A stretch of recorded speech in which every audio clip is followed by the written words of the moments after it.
Magandang umaga po Kuya Chris at sa lahat ng nakikinig sa inyong channel.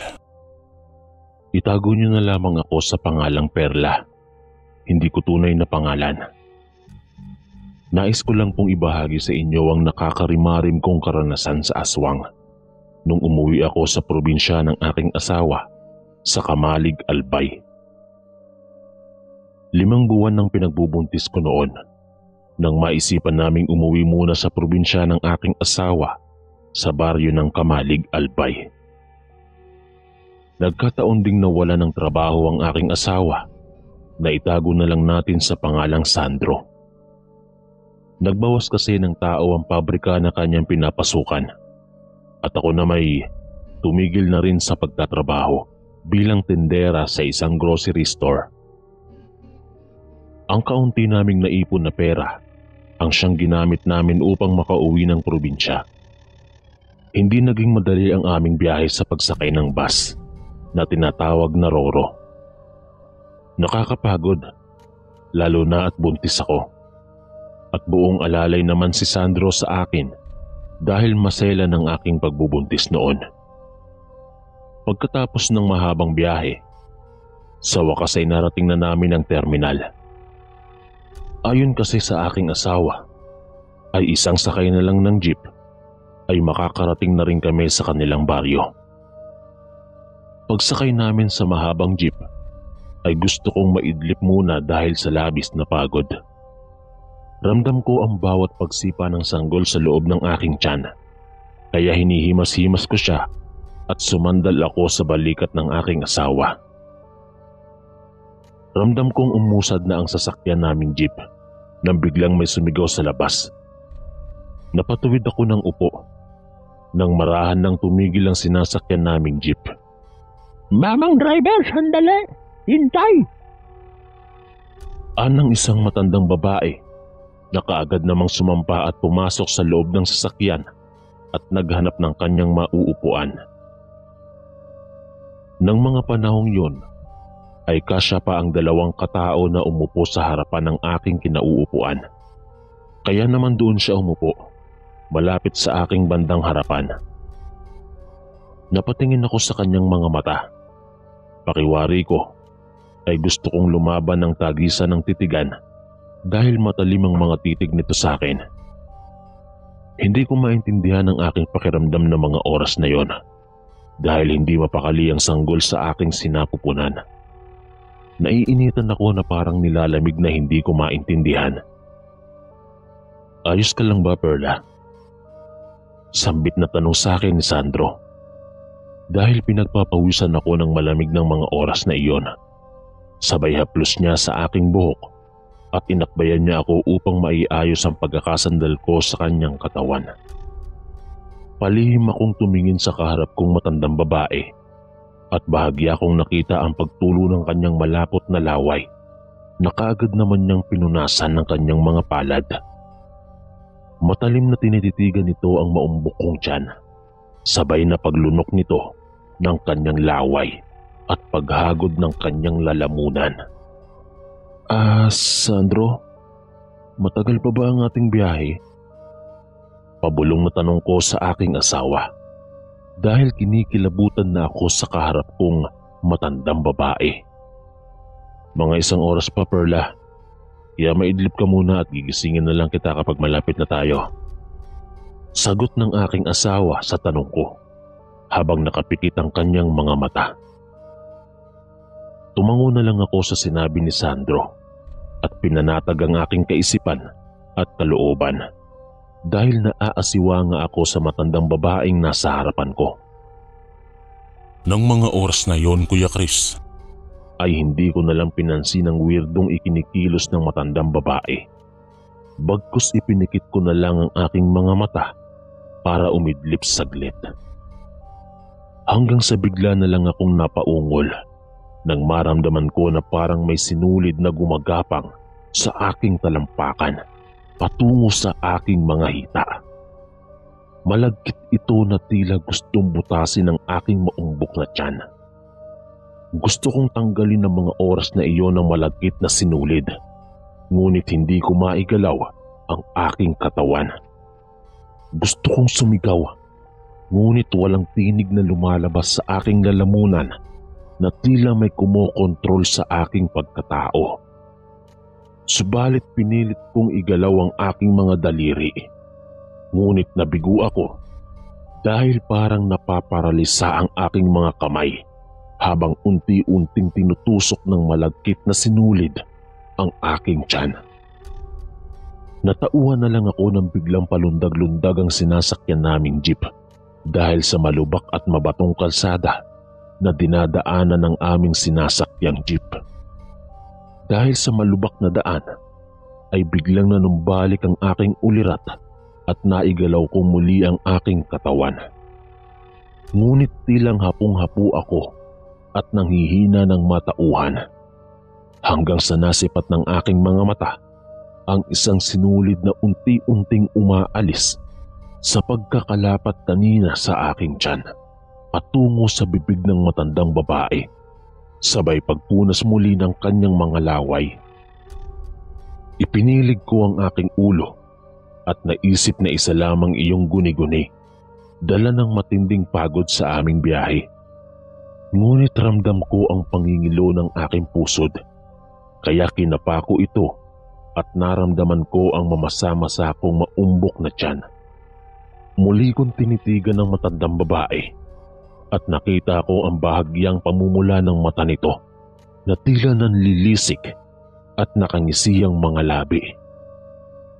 Tinapik ko ang balikat ng aking asawa dahil nakaidlip ito at hindi man lang niya naramdaman ang pag-indayog ng sinasakyan naming jeep sa malubak na daanan. Nang magising ang aking asawa, ay mahigpit kong hinawakan ng kanyang braso na halos nanginginig pa ang aking mga kamay. Naramdaman naman ng aking asawa na tila nanginginig ang aking mga kamay, kaya bigla niyang natanong kung maayos lang ba ako. "Perla, ayos ka lang ba talaga? Bakit parang namumutla ka?" tanong sa akin ni Sandro. "Oo, ayos lang ako, Sandro. Dala lang siguro ito ng pagod." Tugon ko sa tanong ni Sandro, sabay sabi niya na malapit na daw kami sa kanilang baryo. Para akong nabunutan ng tinik sa aking lalamunan nang sabihin niya na malapit na kaming bumaba dahil hindi talaga ako mapalagay sa mga oras na yon. Pumara ang aking asawa sa tapat ng isang waiting shed at kaagad naman kaming bumaba ni Sandro habang inaalalayan niya ako.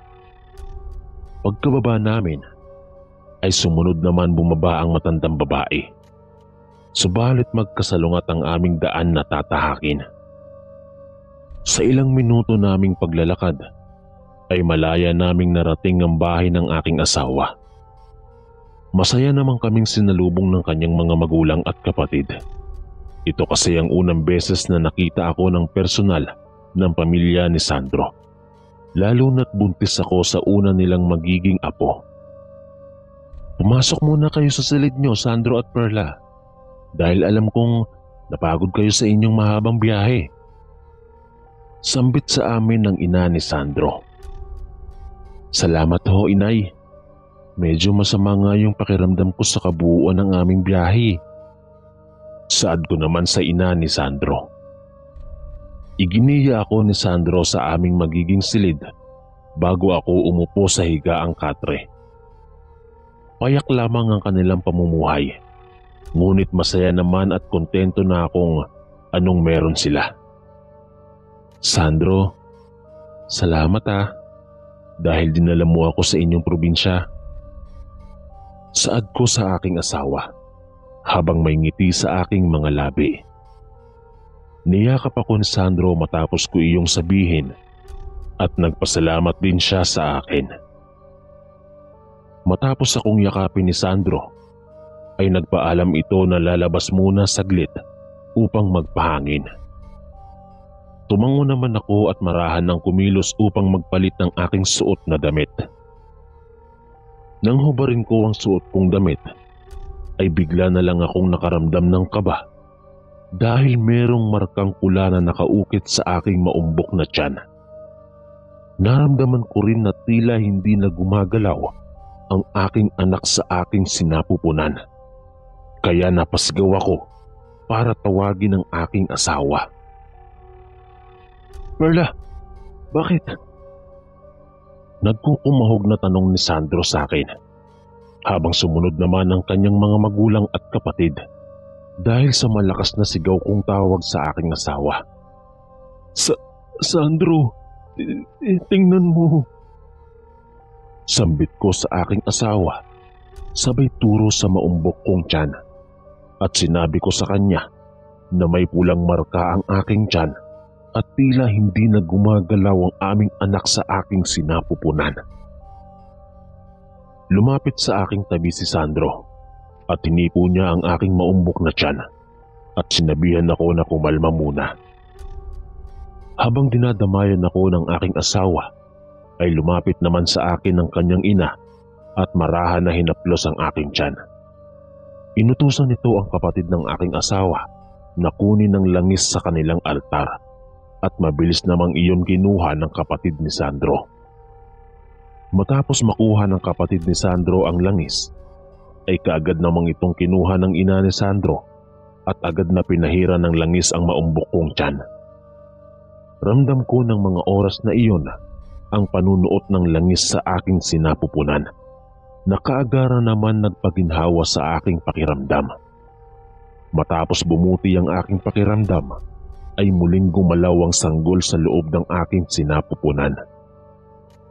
Tinanong ako ng ina ni Sandro kung saan ko daw nakuha ang pulang marka na umukit sa aking tiyan, at agad ko namang sinabi ang tungkol sa matandang babae na nakasabayan namin na sumakay sa jeep. Muli akong umupo sa katre at pinaliwanag ang lahat tungkol sa markang umukit sa aking tiyan. Sinabi ko sa ina ng aking asawa na may isang sinulid na gumagapang at lumapat sa aking tiyan, na tila pilit tinutusok ang aking maumbok na tiyan at nanggagaling ang sinulid sa bibig ng matanda. Ngunit akala ko guni-guni lang ang lahat ng aking nakikita. Subalit totoo pala iyon nang mapansin ko ngayon ang markang nakaukit sa aking tiyan. Napakunot sa noo ang ina ng aking asawa at nagsalubong ang mga kilay nang sabihin ko ang bagay na iyon, at hindi na sa kanya bago ang bagay na iyon dahil marami na daw dayo sa kanilang baryo ang nagsilipana. Subalit hindi ko maintindihan ang kanyang sinasabi at kung ano ang ibig niyang ipahiwatig sa mga dayo sa kanilang baryo. Kaya muli itong nagsalita at binalaan ako na mag-iingat daw ako sa mga taong nakakasalamuha ko, lalo na't dito na ako naninirahan sa kanilang probinsya. Perla, palagi kang mag-iingat dahil ayon sa mga matatanda noon, kapag may marka ka na ay hindi ka nila titigilan hanggat hindi nakukuha ang sanggol sa iyong sinapupunan. Pahayag sa akin ng ina ni Sandro. Bahagya akong kinabahan dahil sa sinabi ng ina ng aking asawa. Alam ko na ang ibig nitong ipahiwatig tungkol sa pulang marka, at iyon daw ay marka ng aswang. Kung maaari ay huwag ka munang lumabas ng bahay, Perla, o makipag-usap sa hindi mo kakilala, lalo na baguhan ka dito sa aming baryo. Bibigyan kita ng langis bilang pangontra dahil hindi ka tatantanan ng aswang na nagbigay ng marka sa iyong tiyan. Muling sambit sa akin ng ina ng aking asawa. Aswang? Totoo ba talaga ang aswang, inay? Nahihintakutan kong tanong sa ina ng aking asawa na tawagin na lang natin sa pangalang Nanay Bilin. Oo, Perla. Totoo ang mga aswang at matagal na silang nabubuhay sa mundong to. Sa kapanahunan pa ng sakupin tayo ng mga Kastila, marami na rin ang nagpapatunay na namumuhay sila at nakikihalubilo sa ibang tao. Kaya mas maigi ay mag-iingat na lang tayo, lalo na ikaw, Perla, dahil buntis ka at may marka ka na ng aswang. Litanyang sagot sa akin ni Nanay Belen. Inay, huwag mo naman takutin si Perla. Ani Sandro sa kanyang ina. Subalit biglang sumabat ang kapatid ng aking asawa nang sabihin nito na may nabiktima daw ang aswang sa kanila noong nakaraang araw sa kabilang sityo. Buntis daw ang biktima at halos wakwak ang tiyan at wala ang bata sa sinapupunan nito. Halos kinilabutan ako sa sinabi ng kapatid ng aking asawa, kasabay ang pagsitayuan ng aking mga balahibo. Tumigil ka nga bunso, tsismis lang yun at walang katotohanan. Sambit naman ng aking asawa sa kanyang kapatid para wag akong mabahala. Pero Kuya Sandro, hindi yun isang tsismis dahil marami ang nakasaksi sa pangyayaring yun. Muling saad ng kapatid ni Sandro. Isa pang salita mo bunso at babatukan na talaga kita. Muling litanya ng aking asawa na may halong pananakot. Ayaw kasi ni Sandro na mangamba ako ng lubos dahil maselan nga ako sa aking pagdadalang tao. Sige iha, magpahinga ka muna. Maya-maya lang at kakain na tayo. Nakangiting wika ni Nanay Belen. At doon na rin natigil ang bangayan na usapan ng magkapatid. Tumango ako bilang tugon sa sinabi sa akin ni Nanay Belen at sinamahan naman ako ni Sandro sa loob ng aming silid. Kinagabihan, pagkatapos naming maghapunan ay nagkwentuhan muna kami ni na Inay at Itay, pati na rin ang kapatid ng aking asawa sa sala. Habang si Sandro naman ay naninigarilyo sa labas ng balkonahe ng bahay. Habang masaya kaming nagkikwentuhan, ay bigla na lang napasigaw ang aking asawa sa labas ng balkonahe dahil sa isang malaking ibon na lumilipad sa aming bubungan. Mabilis na pumasok sa loob ng bahay si Sandro at isinarado ang pinto na halatang nakaramdam ng kaunting takot. Ano ba yun, Sandro? Bakit bigla ka na lang sumigaw at sinarado mo ang pinto? Tanong ni Nanay Belen sa aking asawa dahil nagulat ito sa kanyang sigaw. Inay, may malaking ibon na dumaan sa ating bubungan at masangsangang amoy nito. Sagot ni Sandro sa kanyang ina at napangiti naman ng bahagya ang kanyang ama dahil sa inasta ng aking asawa. Nagkatinginan kaming lahat ng may biglang bumagsak sa bubungang yero. Bawat hakbang ng nasa taas ay lumilikha ito ng ingay na nagdudulot ng pagkayupi ng yero. Nakiramdam kami sa nilalang na naroon sa taas ng bubungan habang mahigpit akong nakahawak sa braso ng aking asawa. Dahil ng mga gabing iyon ay parang sinisilaban ng aking katawan na nagdulot ng paglikot ng sanggol sa aking sinapupunan. Biglang tumayo ang ama ni Sandro at agad na isinarado ang mga bintana sa loob ng aming bahay. Si Nanay Belen naman ay biglang napakunot noo dahil sa pagkulo ng langis sa botelyang ginamit niya na pangpahid sa aking tiyan. Hanggang sa may mga huni kaming naririnig na animoy hinihingal at umaangil. Nasa malapit lang ito na tila nakikiramdam din. Nang bigla na lang nagsalita si Nanay Belen na tila pinapagalitan ng nilalang na nasa taas ng aming bubungan. Hoy! Huwag ka dito mga swang. Hindi kami natatakot sa iyo. Kaya mabuti pa ay umalis ka kung ayaw mong mapaagang mamatay. Matapang na sabi ni Nanay Belen sa nilalang na nakadapo sa aming bubungan. Matapos iyon sabihin ni Nanay Belen, ay nakarinig kami ng isang malakas na pagaspas papalayo sa aming bahay. At sinabi sa akin ni Nanay Belen na umalis na daw ito. Mukhang napaaga yata ang pagdalaw sa iyo ng aswang, Perla. Mukhang desidido itong makuha ang sanggol sa iyong sinapupunan. Wikang sabi sa akin ni Nanay Belen. Nang makaalis ang aswang, ay bumitaw na ako sa pagkakahawak sa braso ng aking asawa na halatang natatakot din sa mga oras na iyon. Habang ang kapatid naman ni Sandro ay napakapit sa kanilang ama sa labis na pangamba. O siya, isarado ng maigi ang mga pintuan at mga bintana. Mabuti na ang sigurado, baka biglang bumalik ang ating bisita. Sambit ni Nanay Belen sa kanyang asawa at anak, habang si Sandro naman ay sinabihan ni Nanay Belen na dalhin na ako sa aming silid. Matapos maisara ang pinto at mga bintana, ay pinatay nila ang ilaw sa sala at tanging sa labas lang ng balkonahe ang nakabukas ang ilaw para mabilis nilang makita kung may nilalang na nagkukubli sa dilim.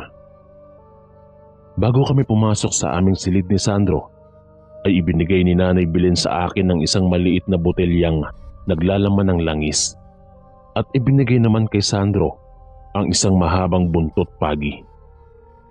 Nagpasalamat ako matapos iyon ibigay sa amin ni Nanay Belen at sinabihan si Sandro na bantayan akong mabuti.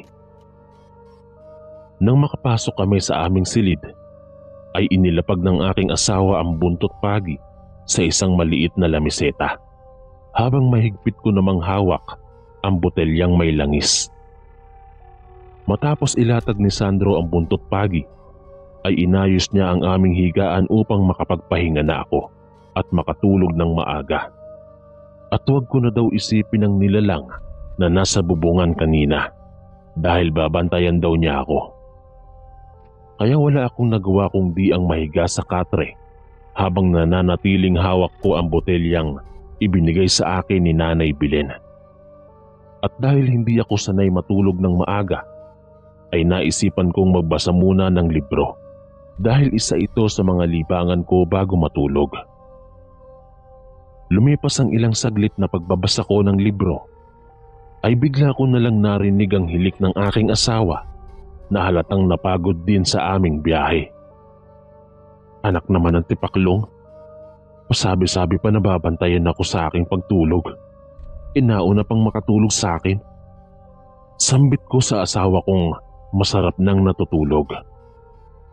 Pagkalipas ng ilang sandali, ay hindi pa rin ako dinadalaw ng antok.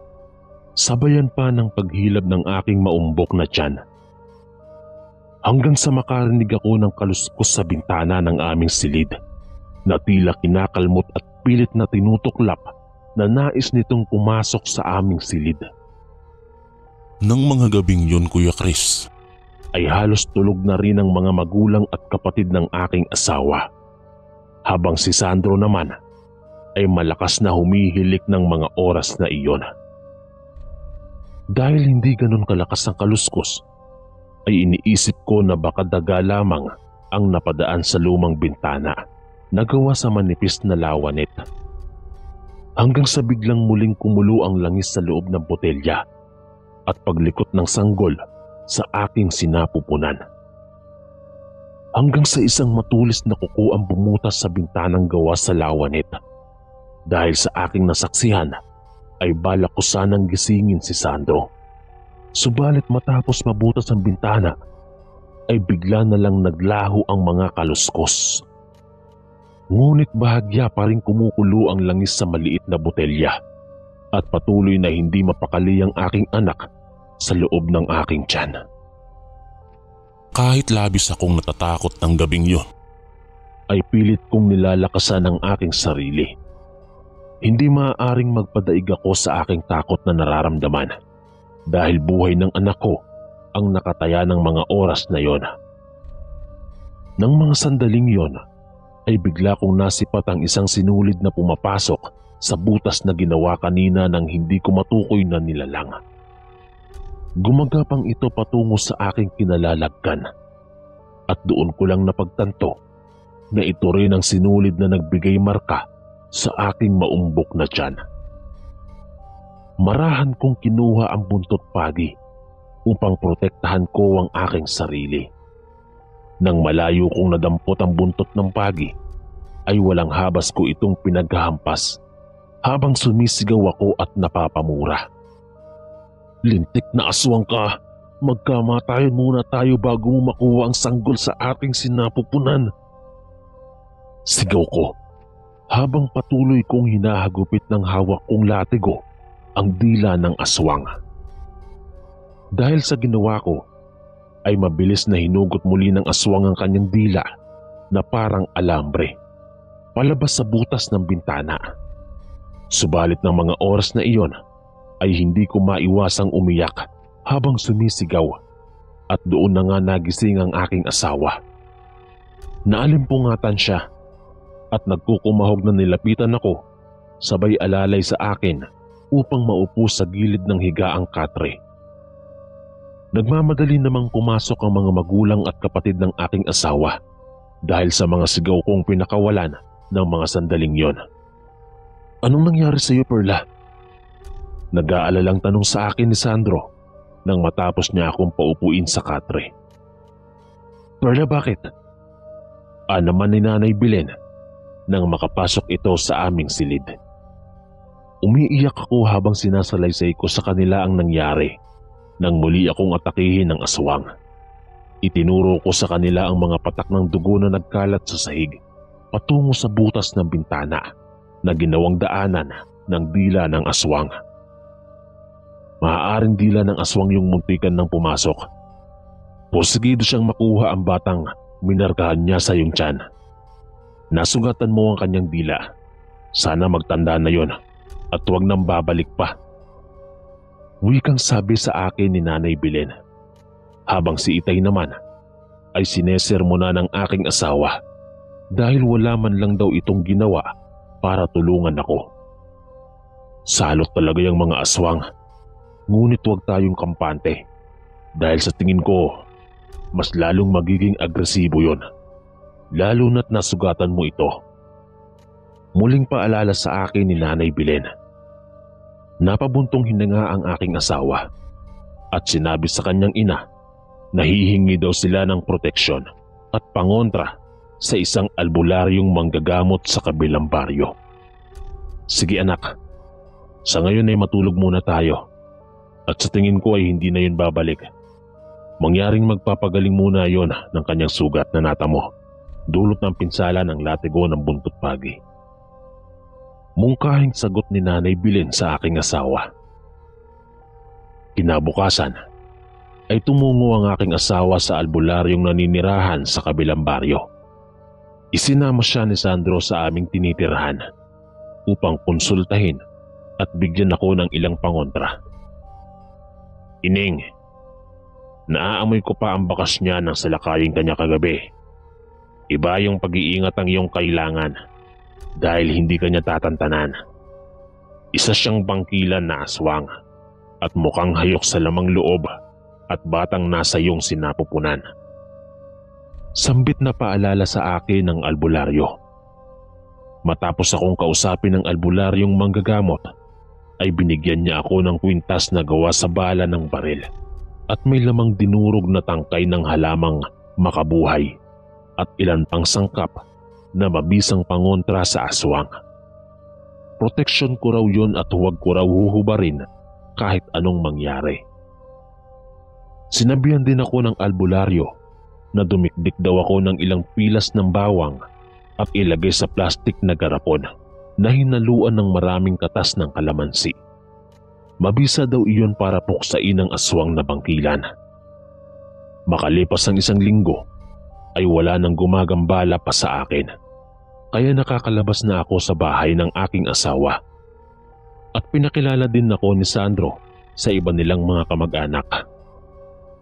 Maganda ang baryo ng aking asawa dahil bukod sa maraming kabahayan ay malawak din sa kanilang baryo ang ilang mga palayan at palaisdaan.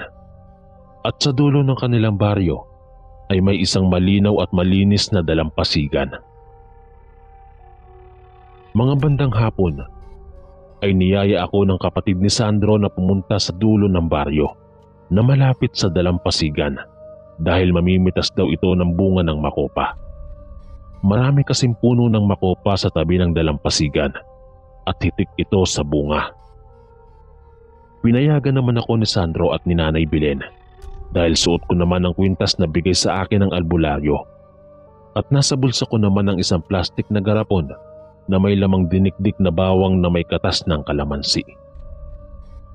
Habang namimitas ang kapatid ng aking asawa ng makopa, ay isang matandang lalaki ang matalim na nakatitig sa akin na tila bang may atraso akong nagawa sa kanya. Nang mga sandaling iyon, ay bigla akong napahawak sa aking kwintas at nakita kong bigla siyang nagbawi ng tingin hanggang sa umalis ito at naglakad papasok sa gubat. Sinundan ko ng tingin ng matandang lalaki hanggang sa isang matandang babae ang lumapit sa kanya at pamilyar ang mukha nito sa akin. Siya ang matanda na nakasabayan ko sa jeep at nagbigay ng pulang marka sa aking maumbok na tiyan.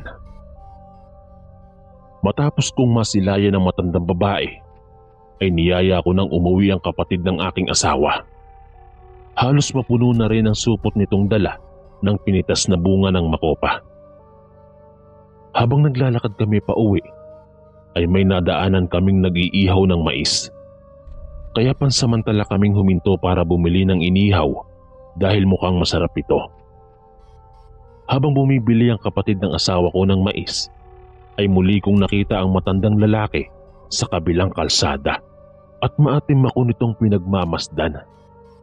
Hinayaan ko na lang siya, natitigan niya ako dahil kasama ko naman ang kapatid ng aking asawa at may ilang tao ding bumibili ng inihaw na mais. Hanggang sa bigla na lang akong nakaramdam ng matinding uhaw sa aking lalamunan at tila may puwersang humahatak sa akin papunta sa kinaroroonan ng matandang lalaki.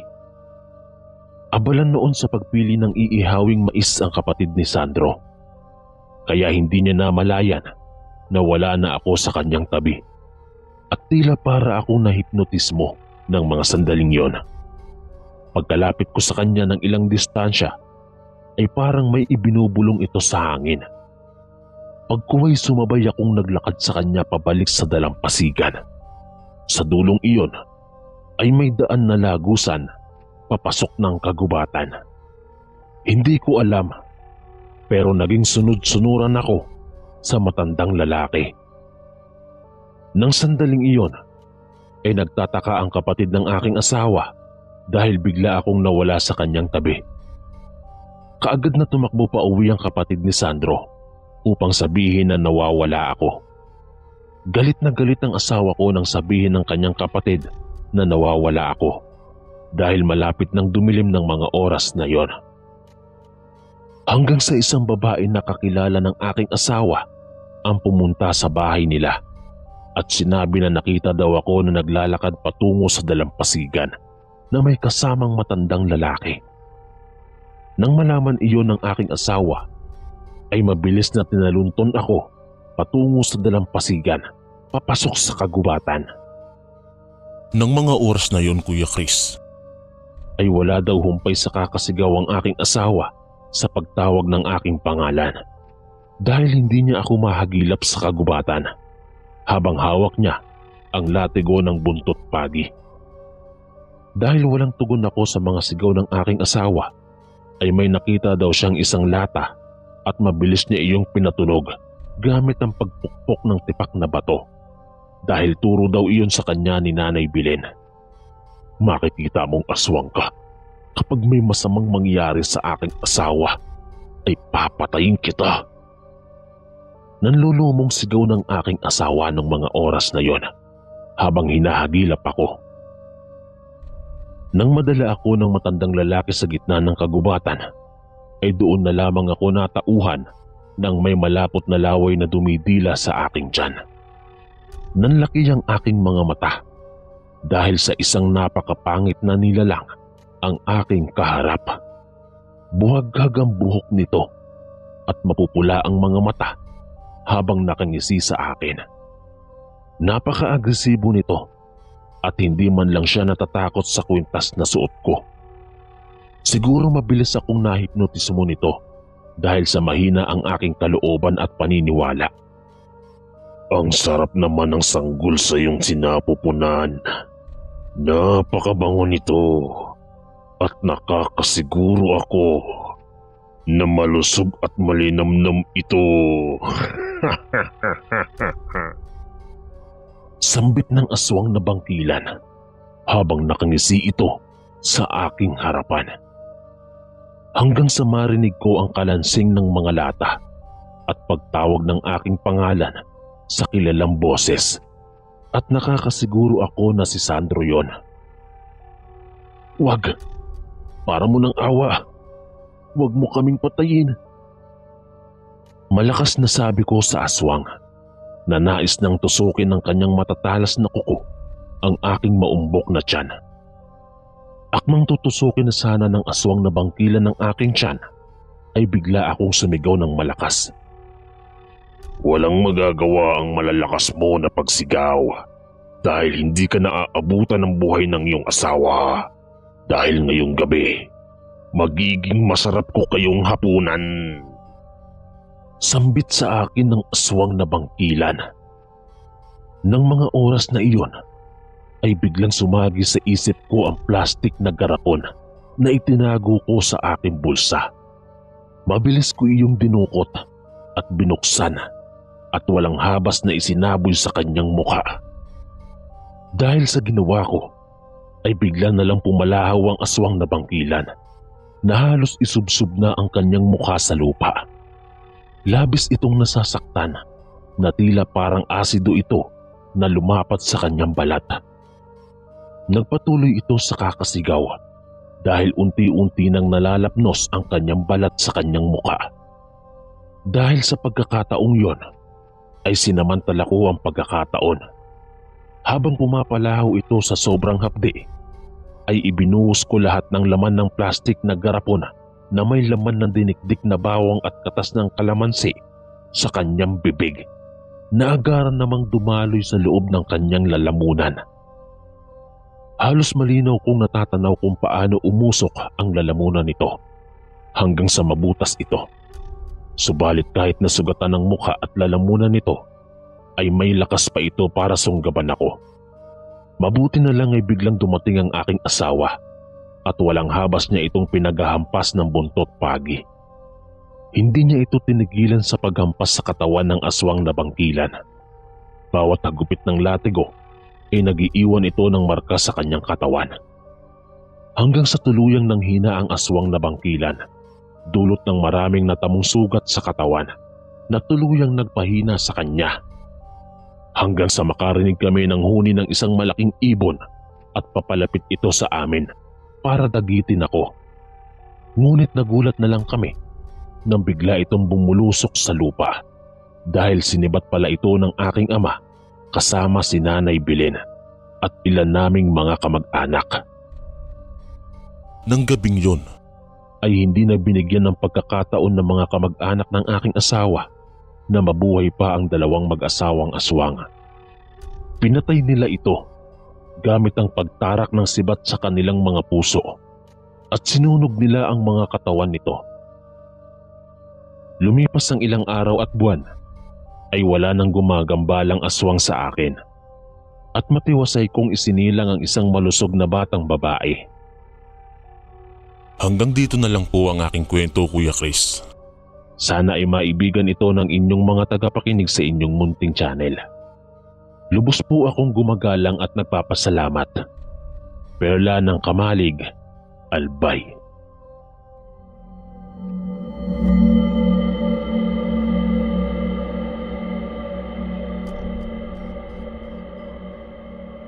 Mahilig ba kayong kumain sa mga karinderyang nakapwesto lamang sa tabi ng kalsada, palengke, o kaya minsan sa tabi ng hospital at paaralan? Kung mahilig kayo, ay ating tunghayan ng isang kwento na magpapabaligtad ng inyong mga sikmura. Tawagin niyo na lamang ako sa pangalang Abaddon. Hindi ko tunay na pangalan. Lumaki ako sa baryo ng Pili, Albay at kasalukuyang naninirahan sa bayan ng Batangas. Ang kwentong ibabahagi ko sa inyo ay hango sa totoo kong karanasan na ganap noong ako'y 16 na taong gulang pa lamang at nag-aaral sa isang pribadong paaralan sa baryo ng Pili, Albay na ngayon ay isang ganap ng lungsod. Taong 1993 ng buwan ng Hunyo ay wala pang karinderya na nakapwesto sa labas o sa tabi ng aming paaralan sa aming baryo, sapagkat may sarili namang kantin ng aming pribadong eskwelahan na aking pinapasukan. Halos lahat kami na nag-aaral sa nasabing paaralan ay doon kumakain sa kantin. Kaya madalas na nauumay kami sa paulit-ulit na lang naming kinakain. Nakakaumay at nakakasawa na kung iisipin. Dahil merienda, tanghalian, ay halos doon namin binibili sa nasabing kantin. May kalayuan din kasi ang paaralan sa ilang kabahayan. Kaya kailangan mo pang sumakay ng habal-habal para lang pumasok sa eskwela. Buti na lang at may sarili akong service na bisikleta. Ginagamit ko ito sa pang-araw-araw na pagpasok patungo sa aming paaralan.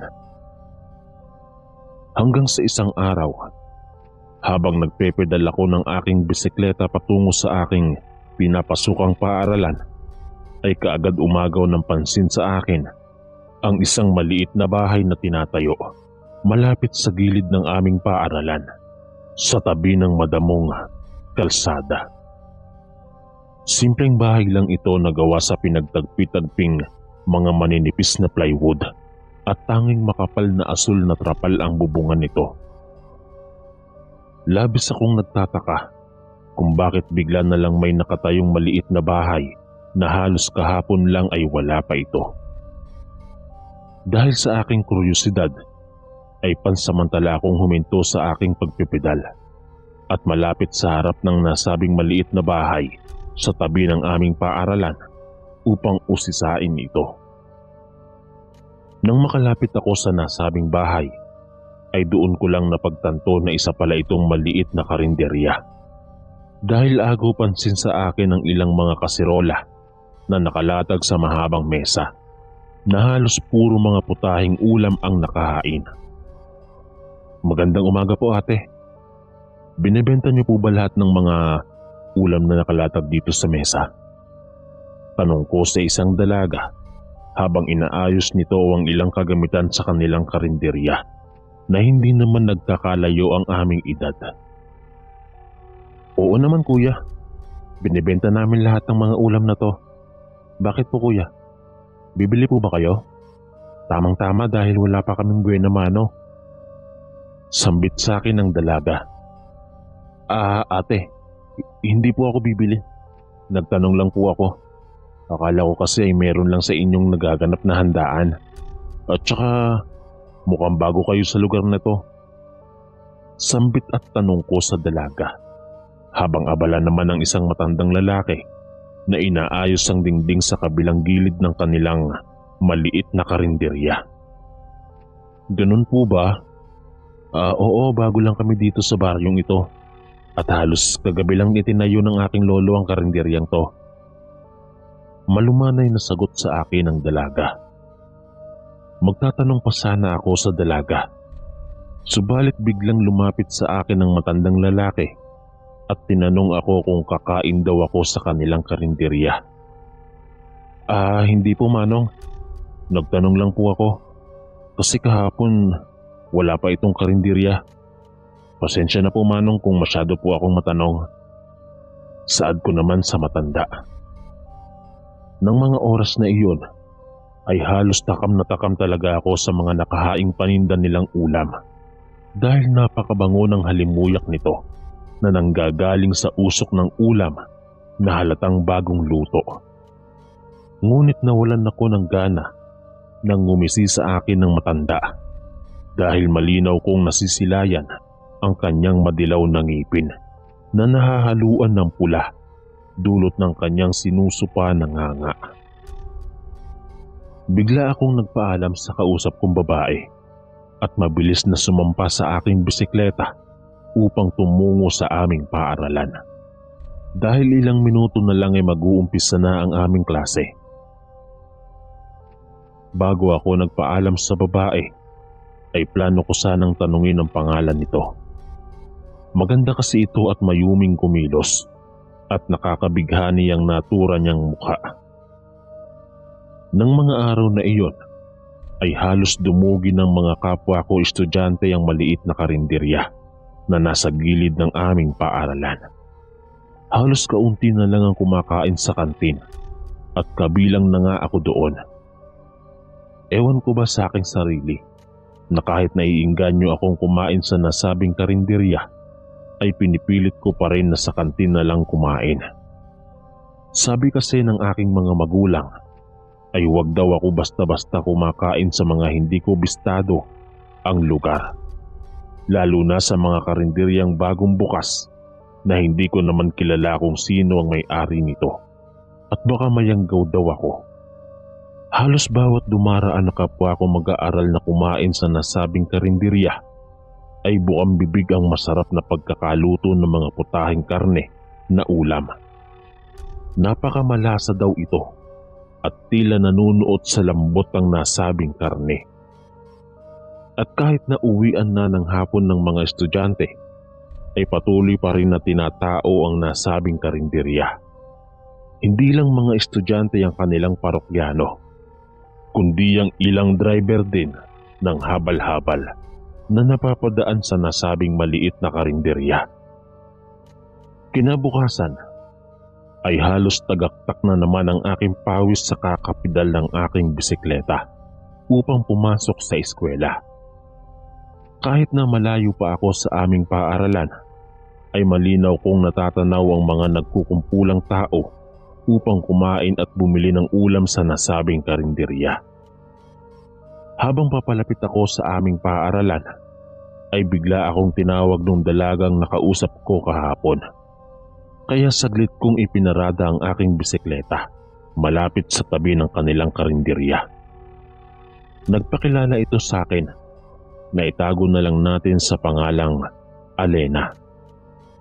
Matapos niyang sabihin ang kanyang pangalan, ay nagpakilala rin ako sa kanya at nais daw niya sa aking makipagkaibigan. Nang mga oras kasi na tinawag ako ni Alena, ay nasa labas siya ng kanilang karinderya at abala sa paghuhugas ng mga pinagkainan ng kanilang mga parokyano. Matapos naming magpakilala sa isa't isa, ay doon na nagsimula ang aming pagkakaibigan. Muli akong nagpaalam kay Alena na aalis na dahil mahuhuli na ako sa aking klase. Tumango lang ito at binigyan ako ng isang matamis na ngiti na tila napana ni Cupido ang aking puso dahil bigla akong nakadama ng tuwa at galak sa aking dibdib. Lumipas ang ilang araw ay mas lalo kaming nagiging malapit sa isa't isa ni Alena at may mga oras at sandali pa na palihim kaming nagkikita sa isang malaking puno na malapit lang din sa aming paaralan. Ayaw niya kasi na doon kami nag-uusap sa kanilang karinderya at hindi ko alam ang dahilan kung bakit pilit niya akong inilalayo sa kanyang lolo at lola. Isang gabi, nagkita kami ni Alena sa ilalim ng punong mangga na madalas naming tagpuan. Tuwing gabi lang kasi siya nagkakaroon ng bakanting oras dahil abala siya sa umaga mag-asikaso ng kanilang mga parokyano.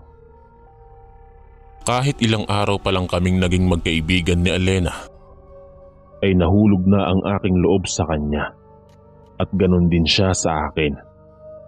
Niligawan ko siya at kaagad naman niya akong sinagot dahil parehas kami ng nararamdaman sa isa't isa.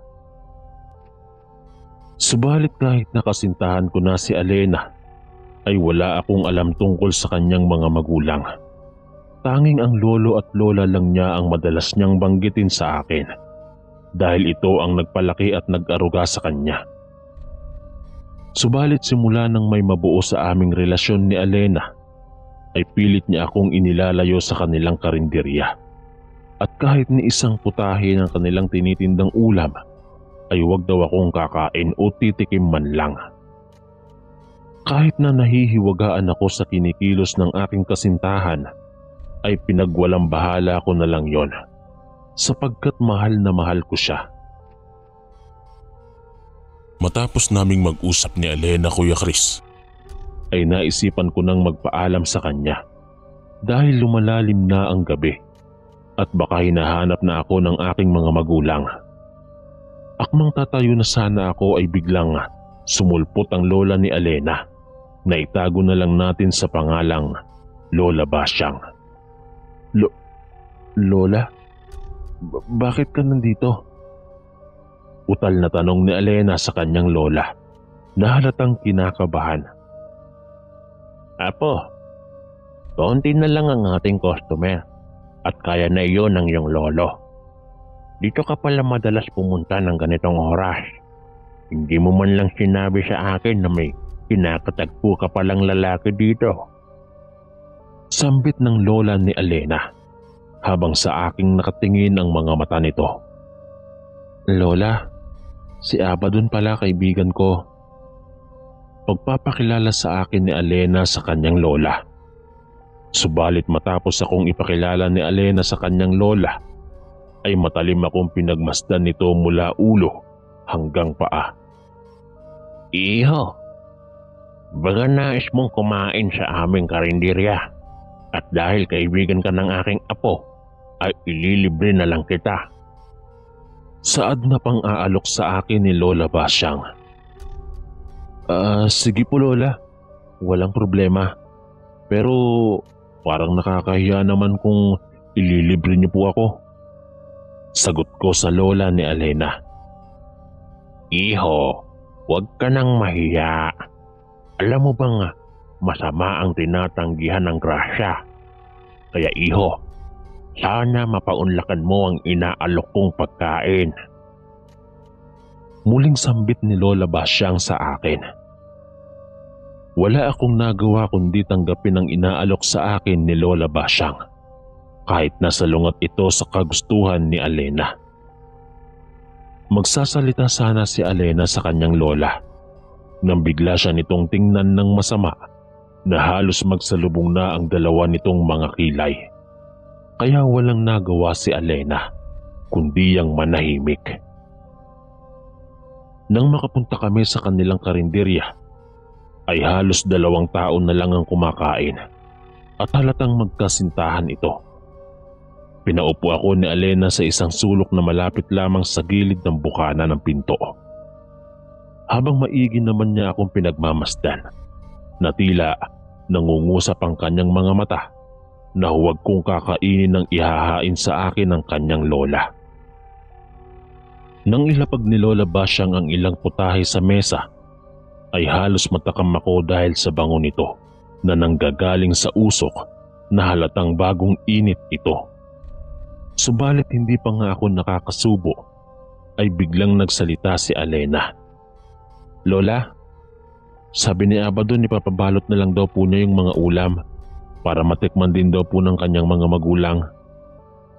Sambit ni Alena sa kanyang lola. Ganun ba iho? Nais mo rin bang ipatikim sa iyong mga magulang ang mga luto kong ulam? Direktang tanong sa akin ni Lola Basyang. Opo Lola, sabi kasi ni Alena ay masarap kang magluto. Kaya naisipan ko na lang na iuwi ang mga ulam. Sagot ko kay Lola Basyang. Dahil sa sinabi ko, ay si Alena mismo ang nagbalot ng ulam. Wala man lang itong sinasabi tungkol sa ulam. Basta ang alam ko ay pinipigilan niya ako na huwag kainin ng ulam. Ayon na rin sa ekspresyon ng kanyang muka. Matapos mabalot ni Alena ang ulam, ay nagpaalam na ako kina Alena at Lola Basyang na uuwi na sapagkat lumalalim na ang gabi. Nang makauwi ako sa aming bahay, ay agad naman akong sinabihan ng aking ina na kumain na daw ako sapagkat tapos na silang kumain ng aking ama. Anak, bakit napapadalas ang pag-uwi mo ng gabi? Saan ka ba galing? Tanong ng aking ina. Diyan lang po ako galing sa kaklase ko. Maikling sagot ko sa aking ina. Matapos kong sagutin ang tanong ng aking ina, ay dumiretso na ako sa aming kusina para kumain. Inilapag ko sa mesa ang dala kong supot na naglalaman ng ulam na bigay sa akin ng lola ni Alena at binungkalan ko ang takip kung saan nakalagay ang nilutong ulam ng aking ina. Nang mga oras na iyon, Ay hindi ko talaga ginalaw ang ulam na bigay ni Lola Basyang at nagtiyaga akong kinain ang luto ng aking ina na ginisang itlog na may kamatis. dahil sa totoo lang, Ay masarap din magluto ang aking ina. Matapos kong kumain, ay hinugasan ko ang aking pinagkainan. Subalit biglang sumagi sa isip ko ang ulam na bigay ni Lola Basyang na pilit na ayaw sa aking ipakain ni Alena. Dahil sa aking kuryosidad, ay inusisa ko ang ulam kung ano ba talaga ang meron dito. Kinuha ko ang ulam na ipinatong ko sa aming mesa at isinaling ko yon sa isang malaking mangkok. Dahil tinuruan ako ng aking ina na wag daw ako basta tatanggap ng pagkain sa hindi ko kakilala at baka mayanggaw daw ako. Dahil naniniwala kami sa mga nilalang na tinatawag na aswang. At itinuro din sa akin ng aking ina na patakan ko daw ng maraming katas ng kalamansi ang ulam na bigay ng isang estranghero para malaman ko daw kung karne ba talaga ng hayop ang binigay sa akin na pagkain. Kaya naman kumuha ako ng ilang pirasong kalamansi at hiniwa ko ito. Pagkatapos ay pinatakan ko ng katas ng kalamansi ang mangkok na may lamang ulam na bigay ni Lola Basyang. Matapos ko itong patakan ng maraming katas ng kalamansi, ay halos maduwal ako dahil sa nakakasulasok nitong mabahong amoy. Para itong nabubulok na bangkay ng tao hanggang sa bumula ito at magbago ang postura ng ulam bilang bulok na karne ng isang tao. Malinaw kong nasisilayan ng ilang bahagi ng parte ng katawan ng tao tulad ng mga daliri, mata at tenga. At meron pang kasama na ilang mga kuko ng tao. Halos hindi ko mapigilan ng masuka sa labis na baho na nanunuot sa aking ilong.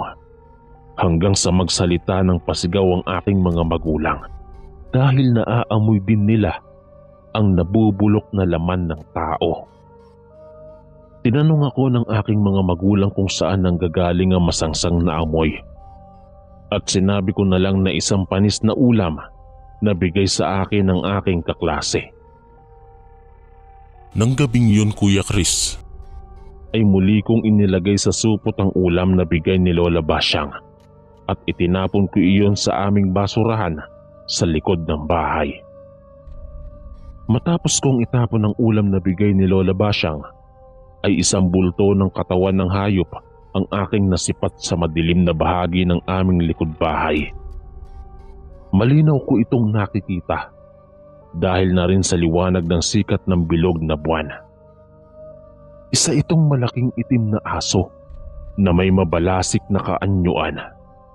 Nanlilisik ang mga mata na tila nagbabaga ang paningin nito sa madilim na bahagi ng aming likod bahay.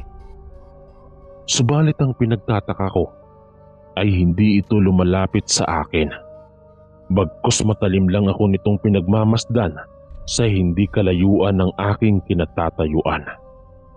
Hanggang sa umalis na lang ito at biglang naglaho sa madilim na bahagi na hindi na masyado naaabot ng sinag ng bilog na buwan.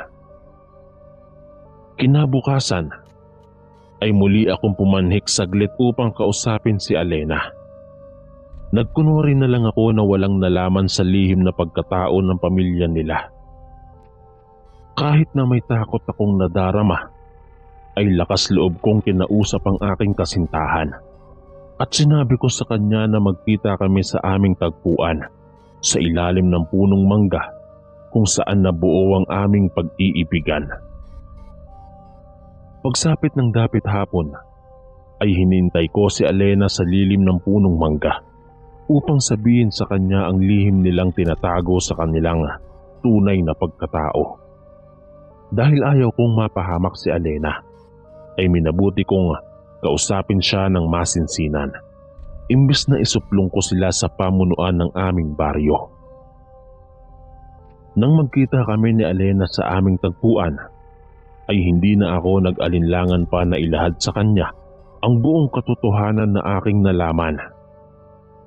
Aminado naman si Alena nang sabihin ko sa kanya ang aking natuklasan at inamin naman niya sa akin na galing sila sa angkan ng mga aswang.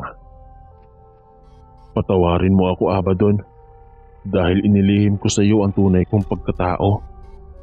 Natatakot kasi ako na oras na malaman mo na galing ako sa angkan ng mga aswang, ay baka tuluyan mo akong iwanan. Saad noon sa akin ni Alena. Alena, wala akong pakialam kung galing ka man sa angkan ng mga aswang. Ang mahalaga sa akin ay ikaw. Wala akong pakialam kung maging sino ka man, dahil mahal na mahal kita, Alena. Matapang na sagot ko kay Alena, dahil ng mga panahong yon ay buo na ang pagmamahal ko sa kanya. Abaddon, hindi tayo pwede magkatuluyan. Magkaiba ang mundo nating ginagalawan.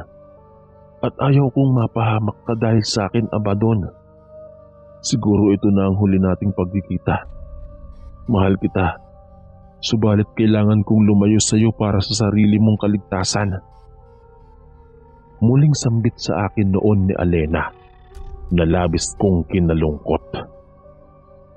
Subalit nagmatigas ako at pinilit ko siyang sumama sa akin at sinabihan ko siya na iwanan na niya ang kanyang lola at lolo dahil ayaw ko nga na magkalayo kami sa isa't isa. Ngunit mas matimbang sa kanya ang kanyang lolo at lola, kaya mas pinili niya na lumayo na lang sa akin. Nung hapong yon, ay halos pinagsukluban ako ng langit at lupa. Hindi ko matanggap na mas pinili ni Alena na makasama ang kanyang lolo at lola dahil mahal na mahal daw niya ang mga ito. Sapagkat ito na lang ang natitira niyang pamilya, buhat ng paslangin ng taong bayan ang kanyang mga magulang sa baryo nilang kinagisnan. Halos tuluyan akong nanghina nang magpaalam sa akin si Alena na aalis na siya at ito na ang huli naming pag-uusap. Dahil kinabukasan ay lilisanin na nila ang aming baryo dahil ayaw niyang mapahamak ang kanyang lolo at lola, lalo't na may nakakaalam na ng kanilang lihim na pagkatao. Nang mga sandaling yun, Sir Ken, bago kami maghiwalay ni Alena, ay narinig pala ng kanyang lola ang aming pinag-uusapan dahil nagkubli ito malapit sa punong mangga na aming kinalalagkan ni Alena. Nang tuluyan nang makabalik si Alena sa kanilang karinderya, ay biglang lumantad sa aking harapan si Lola Basyang at matalim ako na pinagmasdan bago ito nagsalita. Iho, ngayong nalaman mo na ang lihim naming pagkatao, ay kailangan na kitang patayin. Subalit imbis na patayin kita, ay lilisanin na lang namin ang baryong ito, alang-alang sa pagmamahal ng aking apo sa iyo. Matapang nasabi noon sa akin ni Lola Basyang habang nanlilisik ang mga mata. Ngunit hindi ako nagpadaig sa takot at matapang ko siyang kinausap tungkol sa apo niyang si Alena. Lola Basyang, mahal ko ang inyong apo at handa akong ipaglaban siya kahit na magkamatayan man. Alam ko na ikaw ang itim na aso na nakita ko kagabi sa aming likod bahay. Pero maaari bang huwag niyo nang isama si Alena sa inyong paglikas sa aming baryo? Ipinapangako ko na ililihim ko ang inyong pagkatao alang-alang sa kaligtasan ni Alena. Matapang ko nasabi noon kay Lola Basyang. Subalit wala itong tugon sa aking mga sinabi. Bagkus mas lalong nanlisik ang mga mata nito na tila nais na akong lapain. Matapos niya akong titigan ng masama, ay marahan nitong tumalikod at naglakad pabalik sa kanilang karinderya. Nang mga gabing yon, ay halos wala akong ganang kumain. Parang labis akong naapektuhan sa paghihiwalay namin ng landas ni Alena. Hanggang sa sumapit ang kasagsagan ng gabi kung saan mahimbing nang natutulog ang aking mga magulang, ay sunod-sunod na huni ng panggabing ibon ang aking naririnig. Hindi lang basta iyon huni ng ibon, bagkus huni ng isang tiktik na aswang. Nais ko sanang lumabas ng bahay upang silipin na baka si Alena yon. Subalit biglang nanaig sa aking puso ang takot na baka si Lola Basyang ito at nais niya akong patahimikin. Kinabukasan, sa dati kong senaryo at kinagawian, ay tagatak na naman ang pawis ng aking mukha dahil sa kakapedal ng aking bisikleta. Nang papalapit na ako sa pinapasukan kong paaralan, ay halos nabigla ako sa aking natatanaw dahil nag-iba na ang maliit na bahay na ginawang karinderya ng lolo at lola ni Alena. Tuluyan na nga nilang nilikas ang aming baryo. Meron nang nakakaalam ng kanilang lihim na pagkatao. Alam kong tama lang ang ginawa nilang paglikas sa aming lugar dahil buhay nila ang nakataya. Maaari silang mamatay sa kamay ng aking mga kababaryo, tulad ng pagkamatay ng mga magulang ni Alena sa kamay ng taong bayan na kanilang pinagmulan. halos naging tuliro ako sa loob ng aming klase sa maghapon. At hindi mawala sa aking isipan si Alena dahil siya ang kauna-unahang babaeng minahal ko ng lubusan. Kinahapunan, matapos ang buong maghapon naming klase, ay oras na naman ng uwian. Sumampa ako sa aking bisikleta at marahan ng nagpidal. Habang papalabas ako ng aming paaralan, lulan ng aking bisikleta, ay malungkot kong tinatanaw ang malaking puno ng mangga kung saan doon nag-umpisa ang wagas na pagmamahalan naming dalawa ni Alena. Nang makauwi ako sa aming bahay, ay ipinarada ko ang aking bisikleta sa tabi ng aming pintuan. Hanggang sa malinaw kong naririnig na tila may kausap ang aking ina na pamilyar sa aking pandinig. Nang yumuko ako sa baba ng aming pintuan, ay halos mapalundag ako sa sobrang saya dahil isang pares ng tsinelas ang pamilyar sa aking paningin. Kaya marahan akong naglakad papasok sa aming tahanan at tumungad agad sa akin ng maamong mukha ni Alena habang kausap ang aking ina.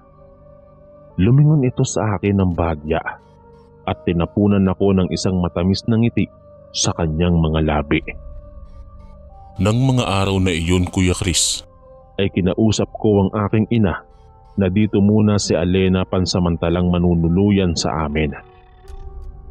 Umayag naman ang aking ina dahil nakikita daw niya kay Alena na mabait ito at magalang.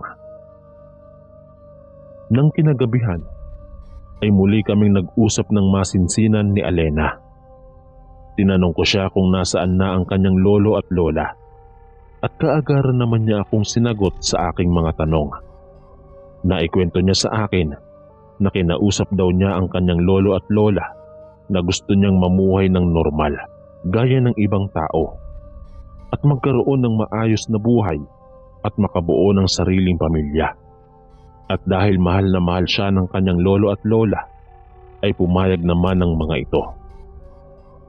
Ipinaliwanag din sa akin ni Alena nung gabing yon, bago kami naghiwalay ng landas, ay masinsinan daw akong kinausap ng kanyang lola. At napatunayan ng kanyang lola Basyang na tapat daw ako sa aming pagmamahalan. Kahit na hindi sila nabibilang sa normal na mga tao na nabubuhay dito sa mundo. Lumipas ang ilang mga taon, Kuya Chris, ay nakatapos ako sa aking pag-aaral sa kursong edukasyon at naging ganap na guro sa aming baryo. Pinag-aral ko din si Alena hanggang sa makatapos siya ng sekundarya. Sinabi ko rin sa aking mga magulang ang tunay na estado ng relasyon namin ni Alena at tanggap naman nila ito dahil boto sila na siya ang maging kabiyak ng aking puso. Lumipas pa ang 2 taon ay nagplano kami ni Alena magpakasal sa huwes.